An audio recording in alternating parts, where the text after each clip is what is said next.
Sorry, എനിക്കൊന്ന് രണ്ട് phone call ചെയ്യാനുണ്ടായിരുന്നു. എവിടെ മിസ്റ്റർ ഗൗതം? അത് പിന്നെ ഗൗതം സാബ് വളരെ പങ്ക്ച്വലാണ് മാഡം. ഇത്ര നേരം ഇവിടെ ഉണ്ടായിരുന്നു. പിന്നെ മാഡത്തിനെ കാണാത്ത ദേഷ്യപ്പെട്ടിട്ടൊന്നുമല്ല പോയത്, മാഡത്തിനെ കുറ്റപ്പെടുത്തിയതുമില്ല. നല്ല ചിരിച്ച് കളിച്ച് ജോളിയായിട്ട് ഇപ്പൊ ഇവിടുന്ന് പോയതേ ഉള്ളൂ. മനസ്സിലായി. ഒരു 30 മിനിറ്റ് എനിക്ക് വേണ്ടി കാത്തിരിക്കാൻ മനസ്സിലാത്ത ആളുമായി ജീവിതകാലം മുഴുവൻ കഴിയേണ്ടി വരുന്നതിനെ കുറിച്ച് എനിക്ക് ഒന്നുകൂടി ആലോചിക്കാനുണ്ട്.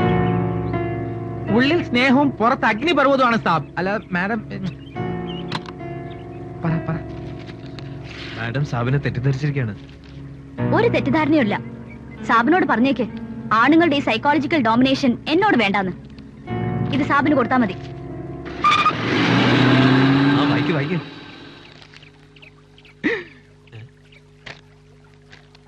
You stupid idiotic steel man.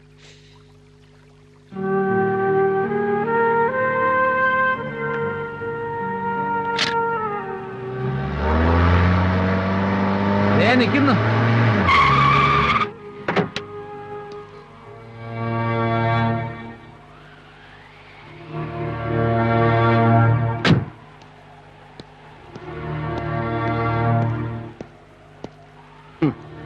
സ്റ്റീലാണല്ലേ?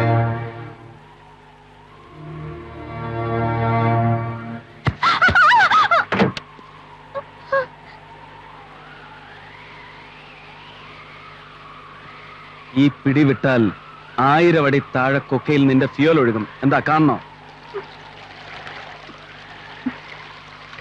വേണ്ട. ചവിട്ട് നിന്റെ ആക്സിലറേറ്ററിൽ മതി. ഗൗതത്തിന്റെ മുഖത്ത് വേണ്ട. നീ പറഞ്ഞ ബാഡ് ഇൻഫൻസിയുടെ തനി കൊണവായത് മനസ്സിലായല്ലോ?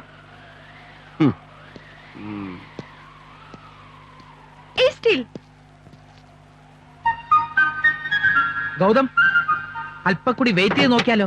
അവരുടെ തീരുമാനത്തിന് വല്ല മാറ്റവും. വിട്ടോ. Hey Steel, I love you.